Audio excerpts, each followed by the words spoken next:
मदरशातील अल्पवयीन विद्यार्थिनीच्या लैंगिक शोषण प्रकरणातील सहआरोपी फिरदौस जहां मोहम्मद बशीर वय 25 वर्षे राहणार फरमानपुरा अचलपूर हिला न्यायालयासमोर हजर करण्यात आलं। यावेळी न्यायालयाने तिला 13 नोव्हेंबरपर्यंत पोलीस कोठडी सुनावली। फिरदौसचे बयान नोंदविण्यात आले असून सदर गुन्ह्याचा छडा लावण्यासाठी पोलीस तिची कसून चौकशी करीत आहेत। लालखडी परिसरातील मदरशामध्ये शिक्षण घेणाऱ्या एका 16 वर्षीय विद्यार्थिनीवर संस्थाध्यक्ष मुफ्ती जियाउल्ला खान याने 3 महिन्यापूर्वीच शिक्षिका म्हणून रुजू झालेल्या फिरदौस जहांच्या मदतीने अत्याचार केला। ही खळबळजनक घटना 4 नोव्हेंबर रोजी उघडकीस आली।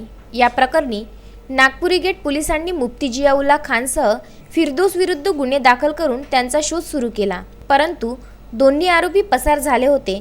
दरम्यान मंगळवारी 5 नोव्हेंबर रोजी मुफ्ती जियाउल्ला खानने सोशल मीडियावर एक व्हिडिओ व्हायरल केल्यानंतर पोलिसांनी त्याला नागपूरवरून अटक केली।